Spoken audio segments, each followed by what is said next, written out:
Alhamdulillah. Itu untuk surau. Tunggu bank surau. Dia boleh buka list. Boleh buka list. Kalau kita BI, contoh kita BI. Boleh buka list. Boleh. Snack apa? Ada orang lagi video beda-beda. Surau macam.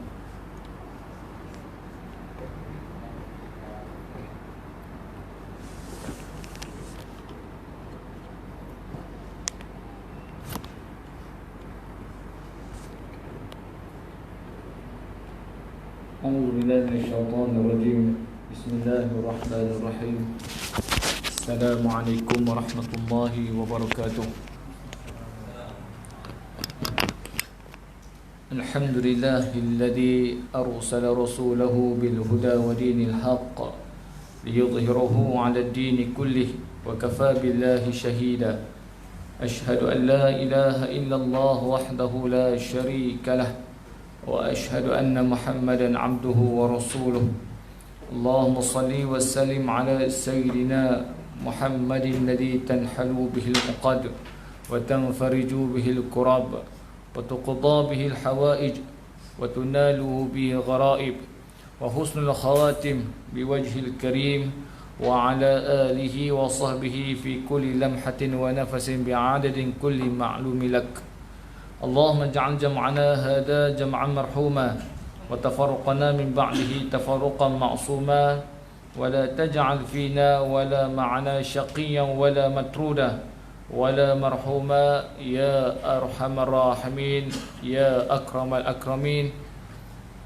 يا رب العالمين ثم أما بعد فقال الله تعالى في كتابه الكريم بعد أعوذ بالله من الشيطان الرجيم من عمل صالحا من ذكر أو أنثى وهو مؤمن فليحيينه حياة طيبة صدق الله العظيم وقال رسول الله صلى الله عليه وسلم من أراد الله به عبد استكمله فقالوا يا رسول الله كيف استكمله وقال رسول الله صلى الله عليه وسلم أن يوفق عملا خير أو كما قال رسول الله صلى الله عليه وسلم. Muslimin dan muslimat, ayah ibu yang dirahmati oleh Allah Subhanahu wa taala. Alhamdulillah. Pertama dan selama-lamanya mari kita manjatkan setinggi-tinggi rasa syukur kita kepada Allah Subhanahu wa taala. Dengan limpah dan kurnia kesempatan, ruang dan peluang yang Allah Ta'ala berikan kepada kita pada hari ini, maka kita terjemahkan ataupun kita buktikan ketaatan kita dengan kita melipat kali gandakan amal ibadat. Dan itu tanda kita bersyukur dengan nikmat-nikmat yang Allah Ta'ala berikan kepada kita. Dan kita pun sering kali dengar ayat Quran yang sering dibaca oleh mana-mana asatizah, atau kita pun pernah dengar dalam surah Ibrahim ayat yang ke-7. Allah Subhanahu wa ta'ala menyebut, wa itta'azzana rabbukum la in syakartum la azidannakum wa la in kafartum inna adabi lasyadid. Yang mana bermaksud, sekiranya dengan izin Tuhan kamu, barang siapa yang bersyukur dengan nikmat-nikmat yang telah kami berikan, la azidannakum, maka kami tambahkan nikmat tersebut. Allah Ta'ala bagi kita nikmat hidup. Walaupun kita dilanda dengan pandemik COVID-19 hampir 3 bulan dan sampai hari ini pun belum selesai. Ada yang kawan kita yang telah pergi, ada yang satu kan kita yang telah meninggal dunia pergi dahulu. Maka Allah Ta'ala berikan ruang dan peluang kepada kita. Maka kita hari ini kembali memakmurkan rumah Allah Subhanahu wa ta'ala. Ini tanda kita bersyukur. Tuhan bagi kita hidup, Tuhan bagi kita sihat, Tuhan bagi kita ni, nak kata boleh lah jalan lagi, walaupun umur 70, 60, 50 masih kuat lagi. Maka kita datang memakmurkan rumah Allah Ta'ala. Itu tanda, itu bukti kita bersyukur dengan nikmat-nikmat yang Allah Subhanahu wa ta'ala berikan. La azidannakum, maka Allah Ta'ala menyebut kami tambahkan nikmat tersebut. Dan itu kita boleh ukur. kita boleh jadikan kayu ukur kehidupan kita, sama ada hidup kita diberkati ataupun bahasa kasar kata dilaknati. Kita boleh ukur. Lagi kita hidup, kita mampu memakmurkan rumah Allah Ta'ala, kita mampu lakukan amal ibadat sehari sepanjang hari. Quran kita baca, semayang jemaah kita jaga, apa-apa ibadat, sedekah dan semua yang kita buat, kita mampu lakukan. Esok pun kita buat juga. Mudah-mudahan itu tanda hidup kita diberkati. Tetapi sebaliknya, andai kata hari ni kita boleh makan tapi ibadat tak buat, apa-apa bentuk ketaatan kita buat tak tahu sahaja, Tuhan bagi nikmat kepada kita, kita takut dan juga kita gerun. Allah Subhanahu Wa Ta'ala, bahasa saintifik dia panggil istidraj. Pernah dengar kalimah tu? Istidraj, iaitu Allah Ta'ala berikan nikmat bukan tanda Allah Ta'ala sayang kepada kita, tetapi Allah Ta'ala ingin jauhkan kita daripadanya. Dan itu cukup-cukup bahaya. Nak kata hilang keberkatan hidup. Hilang keberkatan hidup. Balik muslimin dan muslimat boleh rujuk dalam surah Al-An'am ayat ke-44 tu. Sebelum tidur, nak kata muhasabah lah dengan siapa-siapa, anak ke, isteri ke. Balik cuba tengok surah Al-An'am ayat ke-44.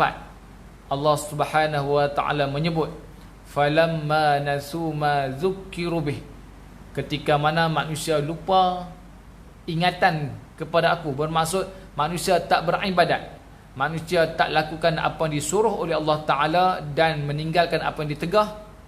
Apa Tuhan sebut? Fatahna alaihim abwaba kulli syai'. Allah Ta'ala buka segala pintu kemewahan kepada dia. Sebab tu kita tengok orang yang engkar dengan arahan Allah Ta'ala jadi jutawan sebagai contoh. Betul? Hak Allah Ta'ala tu, hak baru-baru ni. Dulu awal tahun tu dia buat dah, dia pergi umrah.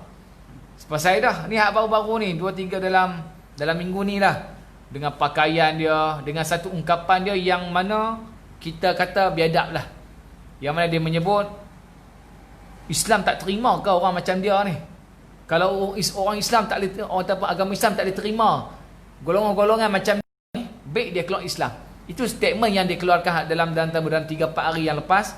Satu ungkapan yang kita kata tak orang cerdik lah benda-benda tu. Sebab memang Allah Ta'ala tak terima golongan-golongan tersebut. Maka kita tak mustahil orang yang ingkar dengan arahan Allah Ta'ala, orang yang tidak melakukan ibadat kepada Allah Ta'ala, maka Tuhan kata fatahna alaihim ababa kulli syai', kami buka segala pintu kemewahan kepada dia, semua pintu. Hatta idza farihu bima utu, sampai dia seronok apa yang dia perolehi. Nak kata sebab tu tengok orang jutawan, kadang-kadang orang-orang yang kaya, kadang-kadang semayang pun tak, kadang minta maaf lah, mabuk bagai contoh dan sebagainya, banyak lagi lah. Tapi dia kaya, tapi dia mewah. Hidup dunia ni macam syurga. Cuba tengok di hujung ayat tersebut, Allah Ta'ala sebut wa akhadnahum baghtata, dan kami rentak nyawa dia dalam keadaan dia tak sempat nak bertobat. Yang tu kita takut. Wal'iyazubillah. Sebab itulah kalau kita rasa diri kita ni boleh datang ke rumah Allah Ta'ala, tak cukup nak kata kemewahan, nak kata tak boleh macam orang, tak boleh pergi melancong, tak boleh beli kereta besar, rumah besar, bermacam-macam lagi lah.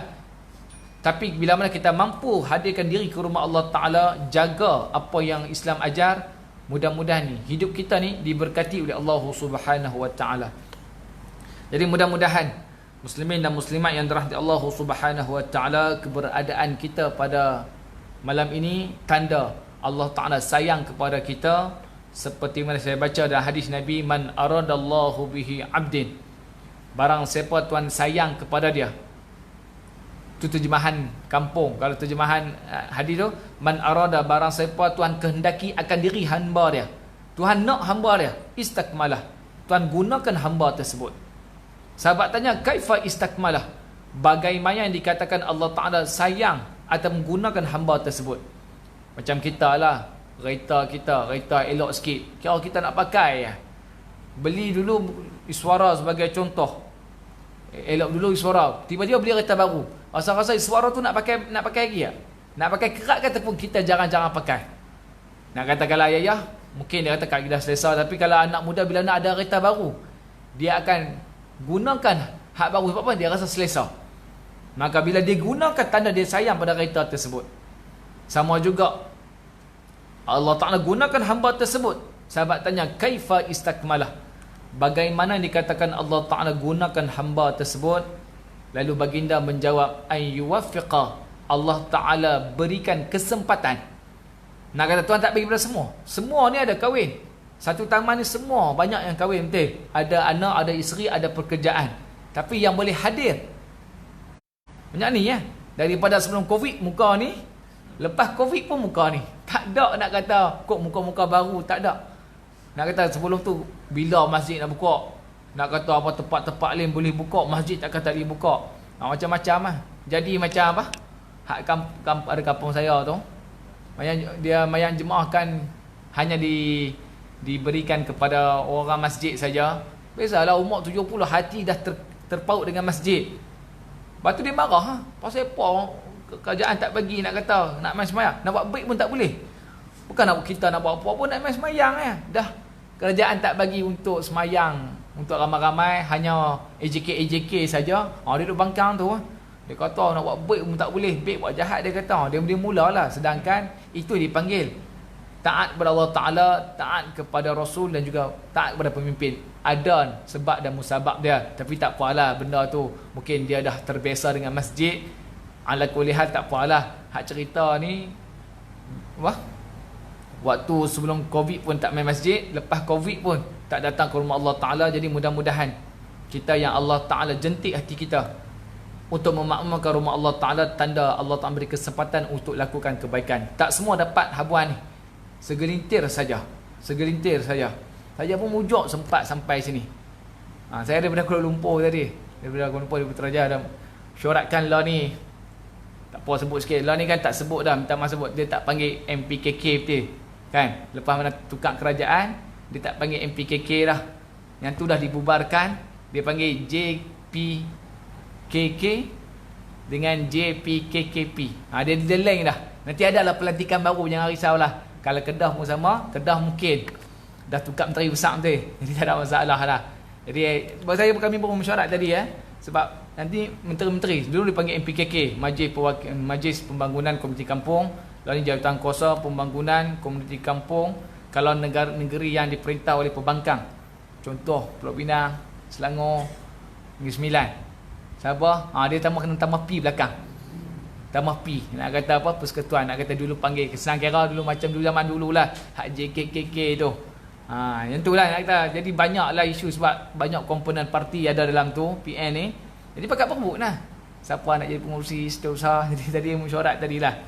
Pukul apa? Pukul 12, pukul 1 lebih tu baru habis. Jadi kita pun baru sampai. Baik. Muslimin dan muslimat yang dirahmati Allah Subhanahu Wa Taala, maka kita sambung balik pengajian kita yang ketinggal lama. Mudah-mudahan masih subur dalam hati kita, iaitu kecintaan kita kepada baginda sallallahu alaihi wasallam. Sebab kitab yang kita bincangkan adalah kitab gaya hidup Rasulullah sallallahu alaihi wasallam. Jadi kalau kita perhatikan, saya pernah sebut kepada tuan-tuan sebelum COVID-19 kalau tak silap saya, iaitu Allah Ta'ala berfirman, wa ma kana Allahu mu'adzibahum wa anta fihim. Cuma saya lupa ayat apa. Wa ma kana Allahu mu'adzibahum, tidaklah Allah Ta'ala menyeksa mereka ataupun kita. Wa anta fihim, sekiranya kamu berada bersama dengan mereka. Anta di situ dimaksudkan dalam Quran oleh para pentafsir merujuk kepada junjungan besar baginda sallallahu alaihi wasallam. Bermaksud selagi mana baginda hidup, baginda berada dalam kita, maka kamu akan selamat. Nah, walaupun baginda 1400 dah berpisah dengan kita, tapi baginda sentiasa ada dalam hati kita. Dengan kita banyakkan bersalawat, dengan kita banyak ikut sunnah baginda, dengan kita jaga agama Islam, maka baginda ada dengan kita. Dan hari ini boleh kita katakan apa sebab Allah timpakan ujian, berbagai ujian kepada kita. Diri sendiri sebagai contoh, mungkin kita tak banyak bersalawat, mungkin kita tak banyak praktik sunnah, mungkin kita tak jaga Islam. Masyarakat, mungkin dalam masyarakat tersebut ramai yang buat sifat ananiyah, sendiri-sendiri. Sedangkan Islam ajar kepada kita ni, wa ta'awanu 'alal birri wat taqwa, iaitu apa? Bertolong-menolong. Atau dalam hadis menyebut al-mu'min kal bunyan, orang mukmin dengan orang mukmin yang lain. seperti mana bangunan. Yashudu ba'duhum ba'da. Dia kena di antara satu sama lain. Nak kata dia saling perlu di antara satu sama lain. Tapi bila mana hidup bermasyarakat, hang-hang, aku-aku, ataupun tak kisah. Macam antara dua darjat, rumah depan dia tu semua kampung ya. Tiba-tiba rumah dia tu, dia ada duit banyak, dia nak banglo 2-3 tingkat. Bila tanya, duit aku. Ya memang duit, tapi ingat-ingat dia hidup bermasyarakat. Orang akan tengok timbul dengki, timbul sebagainya. Tapi kalau hidup serata, sebagai contoh rumah taman 1 tingkat, nak kata 2 tingkat, nak kata serata ya, nak kata kuranglah kedengkian tu, sebab ada dengki tu ada. Tapi main dengan rumah keliling tu ya, tiba-tiba dia buat nak banglo. Bila tanya pasal apa, tu duit dia. Ya memang duit dia, tapi kena ingat dia hidup bermasyarakat. Jadi dia kena tengok orang sama. Tapi bila orang tak peduli berkaitan dengan perasaan orang, apa kata orang, dikira dia ya, nak kata hilang apa yang diajar oleh baginda SAW, maka Tuhan bagilah ujian pada masyarakat tersebut sampailah negara. Dan boleh kita kata mungkin pandemik COVID-19 yang melanda negara kita hari ini, secara khususnya amnya dunia, mungkin umat Islam hari ini jauh dengan Allah Subhanahu Wa Taala, lupa kepada baginda sallallahu alaihi wasallam. Waktu Tuhan jentik kita dengan COVID-19, mudah-mudahan ayah-ayah mungkin semua dah jadi tok imam dah dan naik pangkat dia bulan puasa hari tu. Bayangkan kalaulah tak ada COVID-19, ayah-ayah pun rumah pun tak semayang di rumah pun tak solat tarawih. Tapi Tuhan bagi peluang kepada kita untuk bersama-sama dengan keluarga, untuk beraya, untuk solat jemaah dan sebagainya. Mudah-mudahan ada hikmah di sebalik ujian yang Allah Ta'ala timpakan. Maka kita sambung balik pengajian kita, muslimin dan muslimat yang dirahmati Allah Subhanahu Wa Taala. Bab yang ke berapa? Ada tanda? Bawah? 99. Muka surat 59, bab yang ke-20, iaitu pakaian dan perhiasan. Betul? Pakaian dan perhiasan, iaitu satu gaya hidup yang ditunjukkan oleh baginda sallallahu alaihi wasallam kepada kita. Baik. Hari yang pertama, muslimin dan muslimat yang dirahmati Allah Subhanahu Wa Taala, untuk sama-sama kita buat sekadar kemampuan kita. Nabi ajar, iaitu man lam yudraku kullu wa lam yutraku kullu. Kena ingat, nak kata ini satu kaedah lah. Satu kaedah, man lam yudraku kullu wa lam yutraku kullu. Yang mana bermaksud, sekiranya kamu tak mampu nak lakukan kesemuanya, sebagai seorang suami tak mampu nak tunaikan 100% keinginan isteri sebagai contoh, nak kata ikut apa yang termampu. Malam yutraku kulluh, siapa-siapa yang tak boleh buat kesemuanya, dan jangan tinggal kesemuanya. Nak kata pandai-pandai ejah lah. Nak kata kalau sunnah Nabi cukup-cukup banyak, jangan tinggal kesemuanya, buat sekadar apa yang kita boleh. Antaranya yang pertama, muslimin dan muslimat yang dirahmati oleh Allah Subhanahu Wa Taala, an Ummi Salamah qalat kana ahabbu siyabi ila Rasulillah sallallahu alaihi wasallam al-qamisa, rawahu Tirmizi wa Abu Dawud, atau kama qala Rasulullah sallallahu alaihi wasallam. Baik, ni kaedah Arab lah. Dalam tulis Rumi tu tengok dia tulis ummu, tapi bila mana Arab tu dia tulis ummi. Ini kaedah Arab. Satu an tu harful jar, huruf nak kata dia adalah 8 huruf jar, an, fi, ila sampai dari 8 tu. Selepas huruf tu automatik, lepas huruf jar tu dia kena kasrahkan, dia kena majrur dengan kasrahkan. Sebab tu dia baca ummi. Bila tengok dalam tulisan Melayu tu dia ummu. Sama an abi, bila baca Abu Hurairah, tu kaedah bahasa Arab lah, nahu, tak ada masalah pun. Baik. An Ummi Salamah, iaitu isteri baginda sallallahu alaihi wasallam, salah seorang isteri baginda sallallahu alaihi wasallam. Kana ahabu, dia kata apa? Pakaian yang disukai. Cuba tengok kat situ pun dipanggil isim tafdhil, ahabu. Kalau siapa ada pensel boleh bulat gitu, ahabu. Dia tak baca ahabba, dia tak baca ahabi, tapi baca ahabu, nak kata isim tafdhil, satu kata nama yang sungguh-sungguh. Kana ahabu, sama juga akrama, akram. Nak kata akram tu nak kata sangat-sangat mulia. Ahabbu, sangat-sangat disukai oleh Rasulullah sallallahu alaihi wasallam adalah qamis, iaitu kemeja. Kemeja bermaksud berbutang di hadapan. Jadi kalau kita pakai baju Melayu pun, kalau ada butang, itu satu pakaian yang disukai oleh baginda sallallahu alaihi wasallam.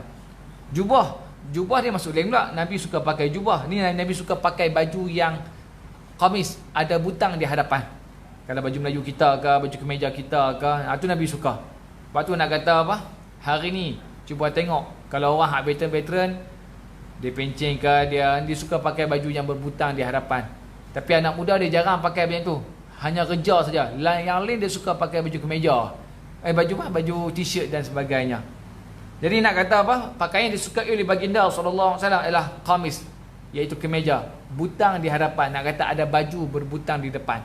Tak kira lah satu ke dua ke, yang penting nampak ada butang.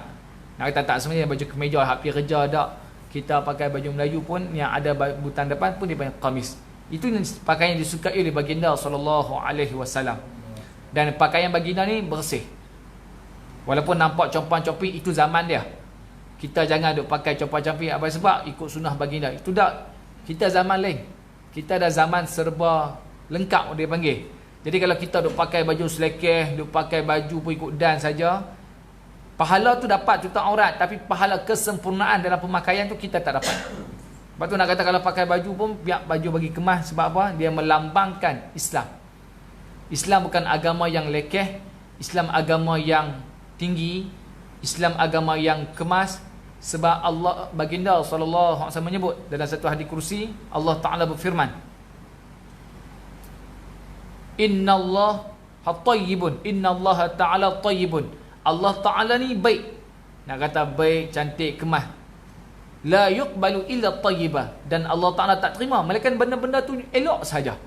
Jadi kalau kita pakai baju, pastikan pakai biar kemas, biar nak kata biar nampak kemas lah. Sekurang-kurangnya kita meninggikan syiar Islam. Kita orang tengok pun orang Islam semua kemas-kemas. Itu yang diajar oleh Islam. Maka di antara pakaian yang disuka oleh baginda sallallahu alaihi wasallam iaitu qamis, iaitu kemeja. Yang ni bolehlah kita praktikan, mudah-mudahan. Selama ni kita pakai baju Melayu, kita pakai baju yang berada butang di hadapan, kita ikut sunnah baginda sallallahu alaihi wasallam. Mungkin dulu kita tak tahu, oi, Nabi suka kemeja, dan hari ni kita tahu, maka mudah-mudahan lepas ni apa kita buat dapat pahala sunnah baginda sallallahu alaihi wasallam. Sebelum mungkin kita tak tahu, mungkin dapat pahala tutup aurat saja.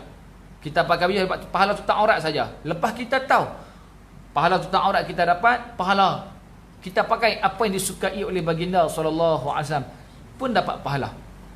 Baik, itu yang pertama. Dan yang kedua, apa yang Nabi ajar kepada kita dalam bab pakaian. An Abi Hurairah qala kana Rasulullah sallallahu alaihi wasallam idza labisa qamisa bada'a bi yaminih, rawahu Tirmizi atau kama qala Rasulullah sallallahu alaihi wasallam. Ni makruf, kita tahu. Abu Hurairah radhiyallahu anhu berkata, antara adab yang Nabi buat kepada kita, Rasulullah sallallahu alaihi wasallam ketika nak memakai pakaian, apa Nabi buat? Dimulai dengan bahagian kanan. Benda-benda yang baik, bila mana kita buat dimulai dengan sunnah baginda, bismillah ke belah kanan ke, maka dia akan diangkat menjadi ibadat. Dia diangkat akan menjadi ibadat. Bila jadi ibadat, maka ia akan dapat pahala. Sebab benda-benda yang elok, pakai baju, pakaian, dia tutup aurat. Nak kata apa? Dia nak bagi apa? Jaga aurat kita, bagi kita ni kemas dan sebagainya, maka dia akan mendapat pahala ibadat si Allah Subhanahu wa taala. Tak salah pakai belah kiri, tak salah, tapi bila kita pakai belah kanan terlebih dahulu, maka kita diangkat atau kita boleh dikatakan mengikuti sunnah baginda sallallahu alaihi wasallam. Dan nanti Nabi ajar pakai baju, sekali nak londeh, nak buka balik macam mana pula, ada disebut oleh baginda sallallahu alaihi wasallam. Jadi lepas ni kalau kita nak pakai baju pun, pakailah belah kanan. Ustaz, macam mana orang kudung pula hak tak ada tangan? Kalau tangan kiri dia, maka itulah kanan dia. Dia gunakan benda tu. Takkan nak kata belah, mungkin tangan dia tak ada dah belah kanan, tapi Takkan dia nak gagah juga nak kata dia masukkan belah kiri, itulah kanan dia, sebab dia banyak menggunakan tangan tersebut. Jadi sama-samalah kita nak pakai baju pun biasakan belah kanan terlebih dahulu, dan bila mana kita biasakan belah kanan, kita tahu ia merupakan satu sunnah baginda, maka dia akan diangkat menjadi ibadat si Allah Subhanahu Wa Taala. Islam agama yang cukup mudah nak buat pahala, dan Islam juga agama yang mudah untuk mendapat redha Allah Subhanahu Wa Taala. Kita tak susah. Tapi kita hari ni orang Islam yang menyusahkan agama kita. Sebab tu nak kata siapa kita yang mengaji hari ni, kita yang belajar hari ni, pelan-pelan lah kita cuba tinggikan balik syiar Islam, kita cuba hebatkan balik agama Allah Subhanahu Wa Taala. Biar kita jadi seperti mana Nabi sebut, bada'al Islam ghariban. Mula-mula Islam datang gharib, dagang. Orang tak kenal, orang tak suka, orang meluat. Wa sayaudu kama bada. Akhir zaman Islam akan jadi kembali dagang. Akhir zaman Islam akan orang tak suka. Orang kata Islam ni jumud, orang kata Islam ni agama yang benda tu tak boleh buat, benda ni tak boleh buat, Islam ni agama yang mengongkong. Orang kata macam tu. Contoh biasalah pakai tudung. Takkan nak pakai tudung macam ni tak boleh. Takkan nak pakai pakaian macam ni tak boleh. Ketat dan sebagainya. Orang rasa macam Islam ni agama yang menyusahkan. Maka Nabi sebut fatubal lil ghuraba. Maka berbahagialah orang-orang yang pelik tersebut, orang-orang yang janggal tersebut. Sebab apa? Dia ikut apa yang diajar oleh baginda sallallahu alaihi wasallam. Baik, itu hadis yang kedua, iaitu pakaian kita dimulai dengan sebelah kanan terlebih dahulu. Yang seterusnya, muslimin dan muslimat yang dirahmati oleh Allah Subhanahu wa taala, an Abi Hurairah qala Rasulullah sallallahu alaihi wasallam, idan ta'ala ahadukum falyabda bil yumna wa idza naza'a falyabda bil shimali litakuni yumna awwaluhuma tun'alu wa akhiruhuma tunza'u, muttafaqun alaih, atau kama qala Rasulullah sallallahu alaihi wasallam.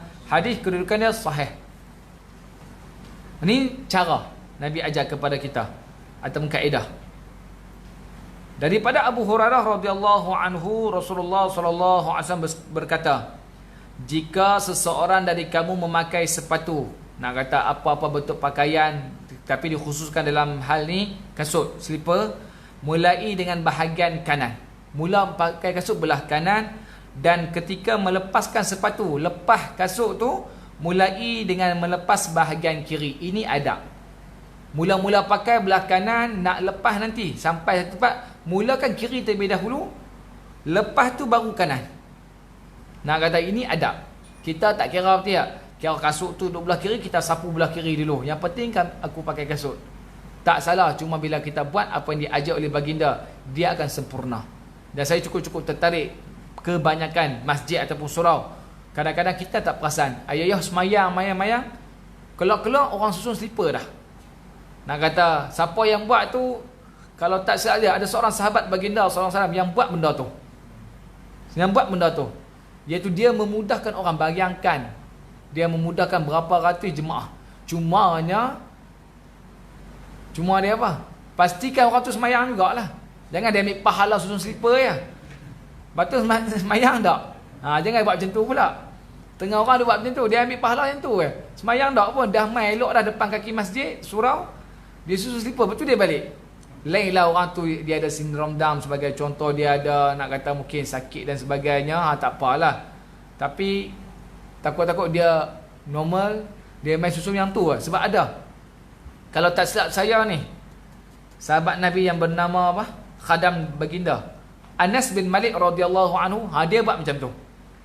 Dia sentiasa berdamping dengan baginda. Apa dia buat, dia akan susun slipper baginda.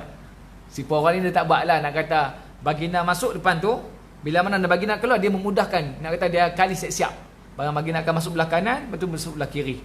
Maka saya kata kalau dia buat dia semayang juga tak ada masalah lah. Jangan dia buat perangai, dia susun slipper saja, betul dia balik ataupun dia tak semayang. Yang tu satu benda yang tak masuk akal lah. Dia nak buat benda baik, tapi dia tidak ada akaun untuk mendapat pahala. Semayang ni adalah akaun kita. Sebab itulah muslimin dan muslimat yang rahmat Allah Subhanahu wa taala, Kalau suruh anak semayang pun, kalau pak tu tak semayang, akaun tu tak akan dapat kat pak. Nak kata ayah tak semayang, mak tak semayang, tapi suruh anak semayang, anak yang dapat pahala, tapi mak bapak tu tak dapat pahala. Beza kalau mak bapak tu semayang, anak tu semayang, nak kata pahala, nak kata anak buat ibadat tu akan dapat kepada kita juga. Sebab kita ada akaun, jadi dia akan masuk. Macam ni lah, macam BPN hari tu dia, siapa-siapa yang ada akaun, yang daftar dengan LCDN, dia tulis dapat betul tak? Tak payah nak beratok kat BSN, tak payah duk kata pasal apa aku tak dapat. Sebab apa? Dah ada akaun, dia ada maklumat di lembaga hasil. Jadi terus kerajaan masukkan wang 1,600 betul tak? Ayah dapat? Saya tak dapat, dapat kat bini semua. Nak kata kita berkenyah ya. Dia tu, kita pun daftar, tengok-tengok dia tulis pasangan anda sudah, sebab dia ada dapat apa yang apa, beri bantuan sara hidup mah. Kita pun daftar lah, tengok-tengok. Dia tak daftar pun. Dia tulis pasangan anda sudah memohon. Kita pun gigit jari ya. Nak kata tak apalah tu dapat khabar dia, kita pun tak kisahlah. Cuma nak ajar bila mana ada akaun, automatik saluran tu dapat. Maka sama juga kalau kita suruh anak kita beribadat, kita suruh orang lain buat ibadat, kita ajar orang dan sebagainya, orang tu buat apa yang kita suruh, maka nak kata pahala tu akan masuk ke dalam akaun kita juga. Nak kata akaun tu adalah solat 5 waktu dan juga kalimah syahadah. Yang tu baru masuk akaun. Tapi kalau mak bapak tak semayang, mak bapak tak semayang sebagai contoh, nak kata dia suruh buat baik, anak dia suruh buat baik, takut-takut tergantung pahala-pahala yang akan diperoleh oleh mak bapak tersebut disebabkan tinggal ataupun tak pernah solat. Baik, itu nak kata adab yang diajar, iaitu memakai belah kanan terlebih dahulu. Bila mana nak tanggalkan belah kiri. Sama juga bila mana kita nak pakai baju belah kanan terlebih dahulu. Bila nak keluarkan baju, keluarkan kiri terlebih dahulu. Ni yang kata kalau adab lah. Tapi kalau kita hari ni ikut dam tu ya, yang mana senang kita buka terus. Tapi kalau ikut adab, masukkan belah kanan, lepas tu baru belah kiri. Bila nak tanggalkan, kiri terlebih dahulu, lepas tu baru belah kanan. Apa-apa kalau kita singsing baju macam tu pun, nak kata apa, nak singsing ni, tarik belah kanan, lepas tu belah kiri. Nak buka belah kiri dulu, baru belah kanan. Ini adab. Nak kata adab yang diajar oleh baginda sallallahu alaihi wasallam pasti ada hikmah yang tersendiri. Sebab bila kita buat apa-apa yang Nabi ajar ni, dia ada hikmah, dia ada kebaikan di sebalik. Cuma kita buat, kita rasa, bila kita tak buat, tu yang kita tak merasai hikmah-hikmah sunnah-sunnah baginda sallallahu alaihi wasallam. Tambah juga sebagai contoh, lah ni berapa Zulqaidah. Nak kata start minggu depan betul, start minggu depan Zulhijjah betul, start minggu depan. Maka di antara yang dianjurkan oleh para ulama iaitu berpuasa betul. Berpuasa 10 hari terawal bulan Zulhijjah. Sebab ia juga terdapat dalam Al-Quran, dalam surah Al-Fajr tu. Kan ayat Quran sebut ayat nombor 2 tu, wal fajr. Lepas tu apa dia? Walaya lil arsh, demi waktu pagi dan demi waktu 10. Maka 10 itu ulama membahaskan, ada di antara mengatakan 10 malam terakhir bulan Ramadan. Maka di situ nak kata apa? Ibadat perlu kita tingkatkan. Dan ulama yang lain mengatakan 10 hari terawal bulan Zulhijjah, start pada 1 Zulhijjah sampailah awal pagi raya, sebelum hari raya tu, raya Idul Adha tu, maka banyakkan ibadat. Maka di antara ibadat yang boleh kita anjurkan 1 sampai 10 ni iaitu puasa. Siapa yang mampu, puasalah 1 sampai 9. Siapa yang mampu. Tak mampu, carilah 1 sampai 9 tersebut 3 hari di bulan Zulhijjah, awal bulan Zulhijjah tu 3 hari. Tak boleh juga ambil sehari. Hari apa? Ambillah hari apa? Yaumul Arafah sebagai contoh, hari Khamis. Jatuh juga sunat Khamis. Jadi kita dapatlah bonus 1. Kalau tak boleh buat, tak ada masalah, tak payah puasa pun tak apa. Sebab ia sunat saja, cuma saya galakkan.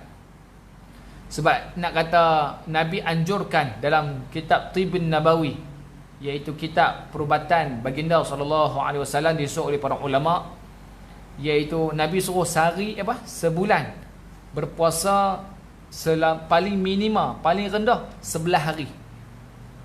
Sebulan ada 30 hari bagi contoh. Nabi suruh kita puasa 11 hari. Freekan, kosongkan perut kita tu 11 hari dengan berpuasa. Nak kata puasa macam biasa lah, lepas azan maghrib makan lah. Bukan suruh puasa 24 jam. Sebab itu paling minima. Paling minima 11. Bagaimana?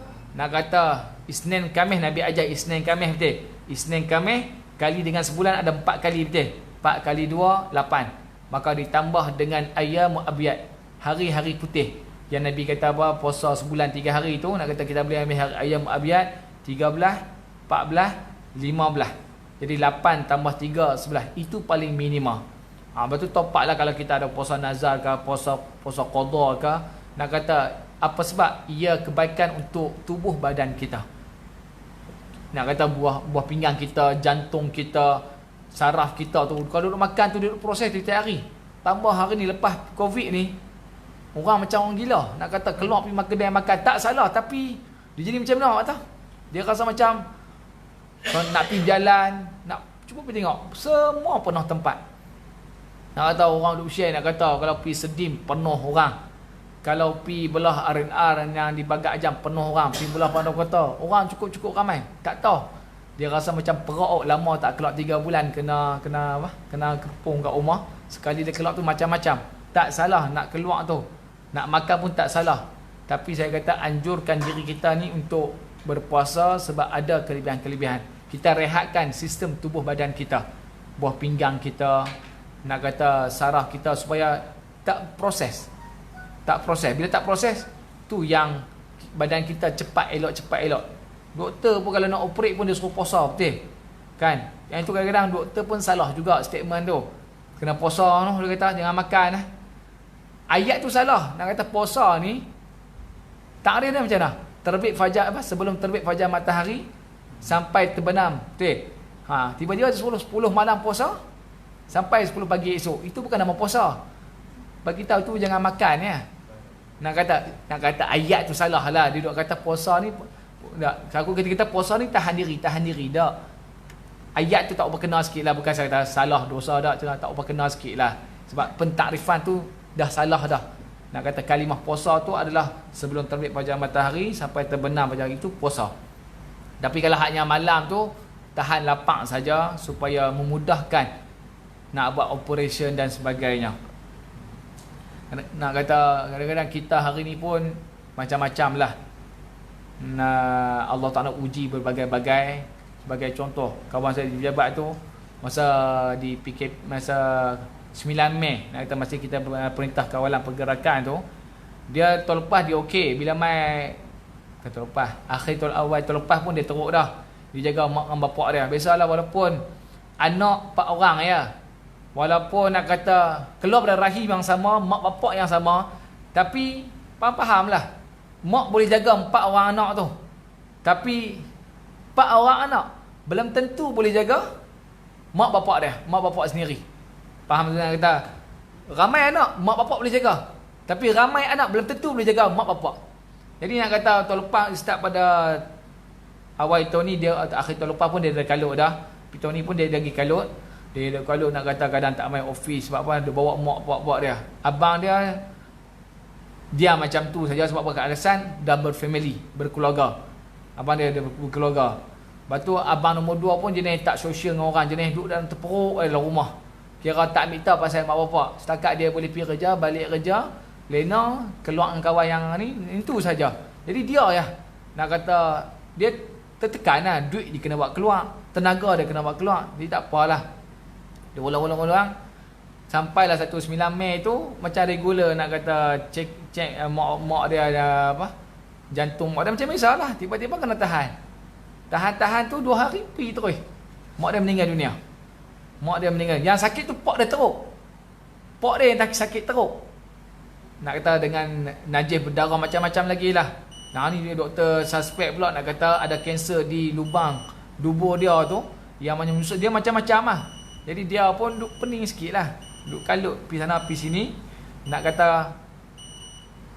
walaupun rahim yang sama, mak bapak yang sama, tapi anak dia berbeza. Dia berbeza. Tu yang apa, dia pun tertekan, nak kata, dia kata abang dia pun tak membuat, adik dia pun buat tak tahu. Jadi dia lah nak uruskan. Hari ni nak kata apa, mak bapak dia sampai dia apa, kisah orang tua-tua, bila makin veteran, dia makin ego dia tinggi. Dia kata, abah, kita pergi hantar rumah orang tua-tua boleh tak? Nak kata waktu dia pejabat ya, waktu dia pergi office lah. Nak kata pagi dia pergi hantar, petang balik dia pergi ambil, malam duduk dengan dia lah. Tu yang jaga abang dia tu main on off saat-saat main tak. Jadi ayah tu duduk baking adik-beradik lain. Nak kata macam-macam lah. Yelah ni pun dia duduk jaga pak dia, nak kata saat pergi masuk sekolah saya, saat dia keluar dan sebagainya. Nak kata walaupun lain, nak kata perbuatan apa, rahim yang sama, tapi kadang-kadang dengan persekitaran dia dapat mengubah manusia tersebut. Jadi nak kata kita pun suruhlah, nak kata sebab dia kata pak dia duduk kena tak boleh makan sebab bila makan banyak nak berak sakit. Sebab apa, ada macam ketumbuhan kat tubuh sakit. Jadi pak tu jenis makan kuat. Pak tu jenis makan kuat, dia kira tak apa kita makan buah, dia makan buah elok main tengah, tak ada nasi besar-besar sikit lah. Dia nasi kandak. Dia pun pening, tak bagi makan. Umur dah nak kat 80 dah, takut-takut tak bagi, meninggal. Dia rasa dia kata mak dia nak tu, tiba-tiba pergi masuk hospital 2 hari meninggal. Duduk kalat macam tu. Duduk kalat, dia kata kadang-kadang dia duduk jalan, orang duduk hantar masakan, mak dia berkenan masak tu, dia tak dapat bagi. Dia mula dia rasa macam sakit, takut jadi kat pak dia. Bila bagi makan tu, pak dia berak sakit. Lepas tu dia macam-macam lagi lah. Ala-ala nak kata puasa ni ada kelebihan yang Allah Ta'ala berikan. Sebab itulah ikutlah sunnah baginda sallallahu alaihi wasallam. Dan yang terakhir, muslimin dan muslimat yang dirahmati Allah Subhanahu wa taala, sebab kita berada masih lagi di PKP, jadi kita ikutlah SOP. Ani bin Umar radhiyallahu anhuma anna Nabiy sallallahu alaihi wasallam qala man jarra thawbahu khuyala'a lam yanzurillahu yawmal qiyamah.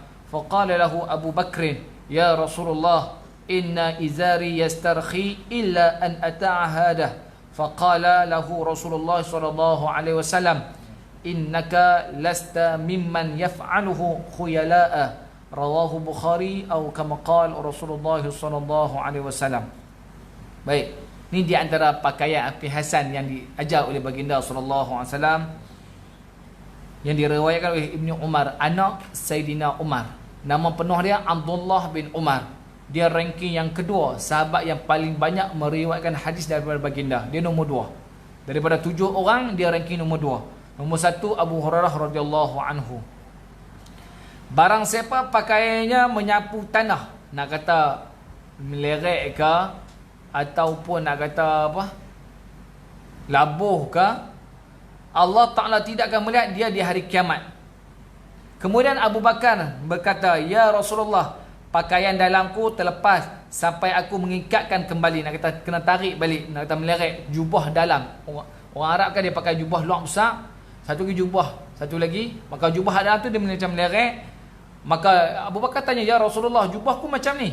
Maka Rasulullah menjawab, sesungguhnya engkau yang demikian bukan untuk berbangga. Bermaksud ni atas niat kita. Kalau kita pakai baju lawa-lawa ni niat untuk riak sebagai contoh, tu kita dapat dosa. Tapi kalau ikut kemampuan kita, sebagai contoh saya kata gaji berpuluh-puluh ribu, setakat baju kemeja ada RM200 itu baloi dengan pendapatan dia. Cuma dia yang bagi tahu ni, hantar baju aku ni ratus-ratus ni. Yang bagi tahulah. Cuma dia nak pakai hak mewah tak ada masalah. Gaji puluh-puluh ribu, pakai baju kemeja RM200. Tidak ada masalah. Sebab itu kemampuan dia. Kemampuan dia. Jangan kita pula gaji RM1,000, RM2,000, RM3,000, pakai baju selai RM200. Alasan apa? Nak berbangga-bangga, nak tunjuk ke orang. Orang ni berpakai krokodil sebagai contoh baju mahal, dia pun boleh. Kan hari tu nak kata orang duk marah kepada, minta maaf saya sebut dan nama dia, Ali Syukri sebagai contoh. Yang dia beli baju tu, baju cap satu, baju sweater satu, pediak tak lagi, harga RM100,000 kah? Nak kata RM100,000. Dia telefon bini dia. Dia kata ni, yang abang beli baju ni berapa ringgit? Dia kata RM100,000. Tak apa, bini pun kata tak apa. Bini pun tak marah, nak kata sebab apa? Dia tahu kemampuan lelaki dia. Jadi nak kata tidak masalah lah. Cuma jangan kata jangan menunjuk cerita dia menunjuk. Dia tunjuk kata beli baju ni, nak kata cap dia pun berpuluh dah, nak kat RM10,000 dah. Kalau dia mampu tidak ada masalah, cuma jangan menunjuk saja. Hari ni orang marah sebab apa? Niat dia tak betul dah. Beli baju mahal, beli baju lawa-lawa untuk berbangga-bangga, nak lawan. Orang tu beli pakai baju baru, hebat, dia pun nak lawan juga. Kalau dia mampu tidak ada masalah. Tapi takut-takut niat itu tak betul, maka bila dia pakai untuk nunjuk-nunjuk, dia pakai tu untuk nak lawan balik, maka nawa itu tak ubah kena dah, tu yang mendapat dosa. Jadi ini yang ditegur oleh baginda SAW. Kalau nak pakai, pakailah. Nabi tak larang kita pakai baju lawa, tapi ikut kemampuan kita. Dan pakai baju yang kemas, apa sebab? Menampilkan ciri-ciri Islam tu. Islam ni bersih, Islam ni sega, Islam ni agama yang kemas. Maka kita sebagai duta orang Islam, kita kena buat. Lepas tu kalau boleh, jangan lepas ni kita jangan pakai hak benda selekeh-selekeh. Kecuali lah kalau nak buat kerja kampung, jangan duk pakai baju kemeja berkatai. Nak kata cuci sarang labah, nak kata buang tabiat, nak kata ni juga kita nak berdamping dengan orang, nak jumpa orang, nak pergi makan kenduri sebagai contoh, biar kita pakai bagi kemas. Nak kata sebagai contoh, kadang-kadang anak muda ni dia tak mau. Mak bapak kata hang nak pergi kenduri tu pakailah baju bagi elok, hampilah pakai ikut tema, nak kata ikut tema, ikut keadaan. Kalau kenduri arwah tu, pakailah baju Melayu, pakailah ni sikit. Nak kata orang tua-tua dulu adab jaga. Orang lah dah, bukan nak pergi makan ya, pakai baju dia kan pakai baju biasa. Sama juga mayang Jumaat pun kita cuba tengok. Kadang-kadang pakai mayang Jumaat tu kalau hak kerja tak apalah, pakailah baju kerja. Kadang-kadang hak duduk rumah tu ni pakai kain plekat dengan baju apa? Baju t-shirt tu, kecil. Ataupun kadang-kadang dia pakai baju bermacam-macam. Tak salah, cuma adab saja kata. Adab dalam pakaian, tama-tama nak bertemu dengan Allah Subhanahu Wa Taala, biarlah kemas. Sekurang-kurangnya Allah Ta'ala tengok kita ni bersedia. Barulah Allah Ta'ala, dia ni nak minta apa kepada aku. Ni kita pakai pun halal balai, semayang kat rumah pun, baju pun tak pakai. Ada orang tua-tua dan dia pakai main semayang, pakai kain plekat, baju pun tak pakai. Pun ada juga. Memang sah semayang dia. Tapi malulah nak bertemu dengan Allah Subhanahu Wa Ta'ala, dan kan tidak ada pakaian yang rasmi lah. Nak kata, orang tua-tua tu cukup hebat. Dia nak main semayang, bini dia siap dah baju Melayu, sorban ke kain plekat dah. Orang lah ni, nak kata orang perempuan lah ni, dia tak ambil kisah. Laki dia nak pergi masjid, pergilah. Dia tak standby. Benda tu cukup penting. Benda tu cukup penting. Sebab tu saya pernah bawa ni Ustazah Asma Harun ada sebut. Allah ni cerita pasal orang perempuan lah. Nak kata apa? Manusia ni kadang-kadang dia tengok hasil. Betul? Dia tengok hasil. Tapi Allah Ta'ala tengok usaha manusia tersebut. Macam kita lah, bini kita masak, kita tengok usaha dia bangun, bersiam bawang ke, tumis ke, atau kita tengok apa yang dia masak lepas tu. Bagi manusia, dia akan tengok hang masak apa dah. Tengok-tengok adalah gulai ikan ke, nak kata ayam masak merah, dia tengok yang tu.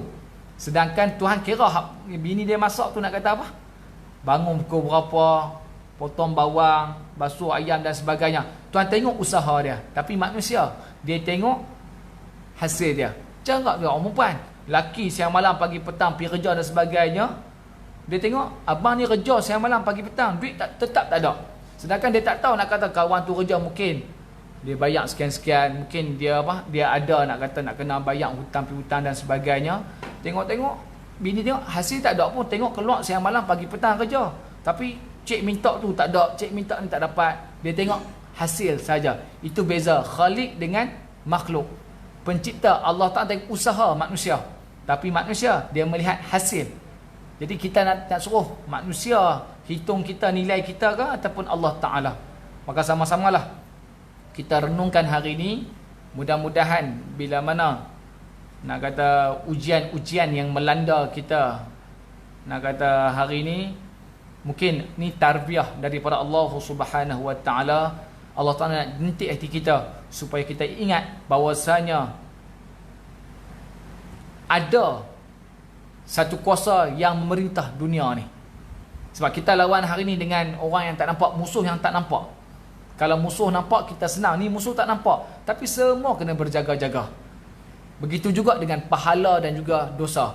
Kita tak nampak benda tu, tapi Allah Ta'ala ajar suruh berjaga-jaga. COVID-19 kita boleh jaga betul sebab kita tak nampak. Nak salam pun tak boleh. Saya waktu hantar anak saya pergi sekolah tu, saya suruh jalan dengan cikgu tu. Cikgu tu kata senang, dia kata tak boleh salam. Saya pun terlupa. Nak kata kadang kita, nak kata benda yang tak nampak pun kita jenuh nak berlawan. Kita penuh kena jenuh nak jaga-jaga. Apatah lagi dosa pahala kita yang kita tak nampak. Maka begitu juga kita kena jaga. Kalau kita buat yang benda baik, mudah-mudahan dapat pahala. Bila kita buat benda yang kurang baik ataupun tak baik, takut-takut mengundang dosa kepada kita. Jadi ayah ibu yang dirahmati Allah Subhanahu wa taala, kita berhenti muka surat. Muka surat apa? Muka surat 101 hadis yang ke-134. InsyaAllah pada pertemuan akan datang kita akan sambung balik berkaitan dengan pakaian dan perhiasan, sebab kita kena ikut SOP yang ditetapkan, iaitu Aisyah kena berhenti. Saya mudah terlajak sedikit. Jadi mudah-mudahan apa yang masjid buat, surau buat ni kita patuhlah. Nak kata janganlah kita duduk bertengkar, sebab ada surau duduk bertengkar. Nak kata takkan tak boleh kot nak duduk rapat-rapat semayang pun. Dan yang nak kena bukan jemaah, yang nak kena pengurusi tu. Kalau polis mai cek ke, orang mai cek, yang kena tu pengurusi. Nak kata apa? Pasal apa tak ikut SOP, benda-benda tu ikut pi lah. Buat sementara waktu. Sebab tu nak kata kita berada di norma baru. Norma baru. Norma ni nak kata pembaharuan. Nak kata apa? Dia berbeza dengan normal. Kalau normal ni kelaziman. Yang ni norma ni ada benda yang baru-baru yang perlu kita patuhi. Jadi sama-sama lah kita patuh, tak payah duduk tengkak lah. Tak payah duduk pergi rapat. Kalau dah surau letak sejadah itu, ikut pi lah. Yang nak kena bukan tuan-tuan. Hak nak kena tuan pengurusi surau masjid. Dia nak jenuh menjawab kepada pihak berkuasa. Jadi kita mudahkan sama-sama. Pihak berkuasa mai pun sebab arahan orang atasan. Jadi sama-sama kita jaga. Sebab ada surau yang mana pengurusi mai cerita, kita dah bagi tahu tapi jemaah tak mai. Yang nak kena dia kata, saya nak kena dia kata. Jenuh menjawab, apa saya puas tak ikut, siap-siap kena tutup surau tu atau masjid tu. Jadi kita patuhilah, mudah-mudahan kita jaga diri kita, kita jaga masyarakat kita, dan kita berdoalah mudah-mudahan berakhirnya pandemik COVID-19 ni, dan Allah Subhanahu wa taala angkat wabak-wabak melalui taubat-taubat kita. Allah Taala hapuskan wabak COVID-19 dengan manusia hamba-Nya banyak bertaubat kepada Allah Subhanahu wa taala. Antara benda yang nak nyah COVID-19 ni ulama sebut senang. Di antaranya Syekh Yusri, iaitu seorang ulama Al-Azhar yang dia doktor perubatan, dan dia juga orang ulama yang mana dia hafal Sahih Bukhari dan sebagainya. Dia kata banyakkan bertaubat supaya COVID-19 ni habis dan dosa kita diampunkan. Nak kata Allah Ta'ala yang penyelamat segala-galanya. Banyakkan bertaubat, banyakkan membaca penghulu istighfar. Mudah-mudahan Allah Ta'ala ampunkan segala bentuk macam dosa kita. Jadi yang terbaik itu datang daripada Allah Subhanahu wa taala. Yang kurang itu kelemahan dari saya sendiri. أقول قولي هذا وأستغفر الله العظيم لي ولكم والسلام عليكم ورحمة الله وبركاته. أعوذ بالله من الشيطان الرجيم. بسم الله الرحمن الرحيم. الحمد لله رب العالمين والصلاة على رسول الأمين. اللهم فقنا في الدين وعلمنا التأويل والحمد لله رب العالمين. تقبل الله منكم. كريم.